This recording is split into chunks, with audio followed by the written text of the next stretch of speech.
Oh dear, oh dear, oh dear. Stephano versus BratOK right here on IC Cup Test Bug, which is turning into quite the comedy series, and I think that's really the way that we should treat it. BratOK in the red trunks, he is to the east, and he is playing Terran versus his opponent, the one and only Stephano in the pink trunks, who is playing Zerg to the south. So I wonder if these guys are going to play straight up now or not. I don't even know anymore. I'm not even going to try to predict what these guys are going to do, because I have Well, Stephano's no building a drone, which is better than he did last game. Well, he's up to 9 supply. Could still 9 pool, I guess, but I don't know. That's some crazy macro coming in right here. Do you know like the percentage of going 6 pool against Terran? It's something ridiculous, like 3% win rate. I can't imagine why. Works for Stephano. Well, it works for Stephano when BratOK doesn't actually wall off in any way, shape, or form and builds his barracks in the middle of nowhere, yes. But when BratOK actually walls off and a 6 pool comes in, yeah, that's a little difficult, unless you happen to be in close positions and already scouted. Whatever the case, Stephano is actually building an Overlord.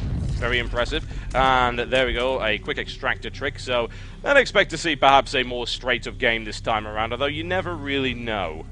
Well, I mean, do you even call the first game a straight-up game from BratOK? Well, I mean, no, I it don't was know a the nuke rush. definition I wouldn't of call that straight up in any way, shape, or form. That was just silly. Yeah, Whatever so the I don't know case. what we're going to see here. Well, there's a barracks on 12 supply, so that's a reasonable start there for BratOK.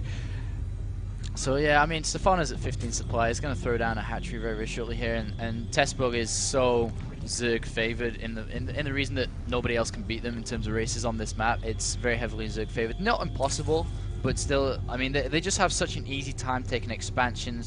This blue mineral field is very easy to take for Stephano here. And then the gold one, just kill a few rocks and you got a gold base too. Yeah. And they're right next to each other, so you can defend very easily as well. So. Yeah, absolutely. And that really being the reason that no non-Zerg player really wants to play here, unless of course you happen to be doing proxy Stargate. Well, that's not going to happen this game. So. Well, it seems unlikely, but the way that this series is going, I'll actually give it 50-50. So, I mean, Stephano's gone for 15 extractor, 15 spawning pool. Pretty standard, going to get speed straight away. BratOK sends out a scout now once that barracks completes. Does have a single marine out now.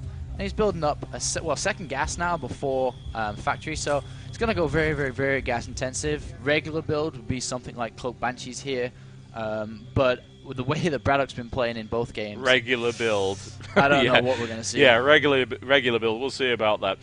Yeah, it's really interesting, and indeed both players actually did acknowledge that they knew who they were playing against next if they happened to win in the chat. So it's something to consider, and it's really weird to even discuss it, honestly, but I suppose in a competitive environment, you've got to really do everything it takes in order to win. But in this case, I think these guys are just going to have to play straight up. Yeah, I mean, if you're Stephano and you're thinking about it, who would you rather play, Sen or Siren's another Terran player, which is so good against? And at the same time, BratOK, he doesn't want to play Sen either. He'd rather play Sirens as well because his TVT is so strong. So both of them wanting to play Sirens and not Sen, but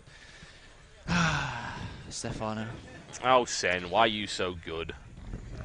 Therein lies the problem. Whatever the case, we've got BratOK going for the starport here, which could, of course, be very, very indicative of the fact that Stephano has built his hatchery in his opponent's natural.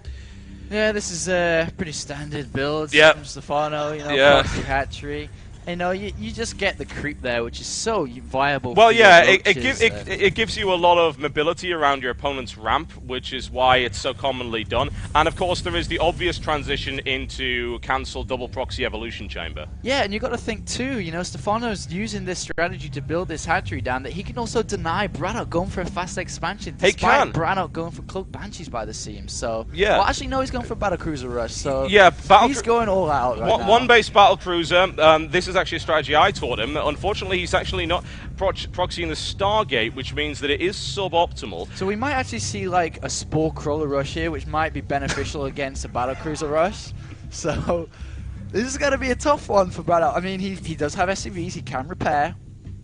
And there's a Spine Crawler. This will be a Spine Crawler Rush right here against BratOK. Now, Spine Crawlers are actually, I don't know if you knew this, they're not that effective against Battle Cruisers. So you're the one that uses Battle Cruiser Rush in all your ladder streams. Everyone's very familiar with you going for Battle Cruiser Rush. Yep. If you are BratOK now, and you're playing Stephano, being his perspective now, this is your Battle Cruiser Rush, how do you deal with that outside your base?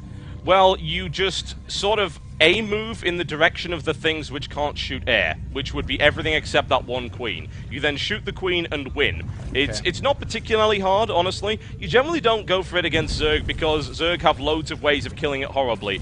But honestly, I think that the least effective counter is probably 2 queens and a couple of spine crawlers. There's actually a spore crawler going up there as well, however, so that's certainly something to consider. That said, with the range, BratOK can actually fire on all of these static defenses and repair from the back. Well, this is why Stephano is the best Zerg versus Terran right now. The strategy he's deploying right now, using the Overlord for sight range above the ramp, that is only the best can pull off.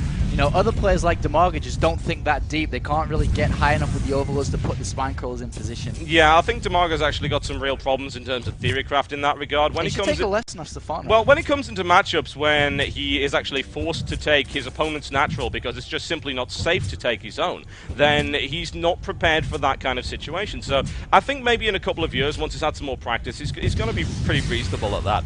And perhaps now 2 queens and a lot of spore crawlers. This is going to be pretty difficult. And well, Stephano is shocked. I mean, well, I would be fairly shocked. I mean, that's quite a good timing, actually. I can get it out a bit quicker, so if BratOK needs a bit of coaching after this, then I can happily give him that. Whatever the case, however, there's some good micro right there from the Queens, and as he said, that is why he built it in his hatchery, expecting a proxy battlecruiser rush. Yeah. He spreads his creep, and he now has maneuverability with the Queens. But Blizzard knew battlecruiser rushes were so effective, they had to change the spore crawler deployment time. So the spore crawlers are going to come up now to defend against this. This is so smart from Blizzard. I never realized this. Yeah, it's pretty good, honestly, and considering the absolute frequency of proxy battlecruiser rushes against Zerg on Grandmaster Ladder, it seems like the right thing to do. Now, BratOK, of course, is just giving his opponent a little bit of a chance right here. Unfortunately, the spine crawler's now moving into his opponent's base, which is a little bit problematic. That said, he can bring down the spore crawler right here. He's going to need a few more repairs on that battlecruiser, which is taking quite the pounding. The great thing about battlecruisers is they've got a really big service area, so you can get a lot of things repairing them, and especially when you build another one and Yamato cannon on the way, which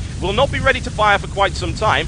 But that rush has been soundly defeated for the time being in the way that you would expect it to be. And this is pretty intense micro right now from BratOK to keep repairing this battlecruiser over and over. Yeah, that is a lot of right-clicking, and that is pretty difficult. It takes its toll on the hands. Wow, this is intense. Yeah, it is pretty interesting. Spore Crawler going down right now. We've got a few roaches right here, which might be able to kill absolutely everything except the battlecruisers. Now, the concern right here is that Stephano doesn't need to keep building queens. He's building 2 more, so he's actually getting his basic anti-air out of there. There is actually a factory hanging around here in the corner for no apparent reason. Just wanted to point that out. And there's a Yamato cannon going off. Takes down 1 defense. And he won't accept the conceit.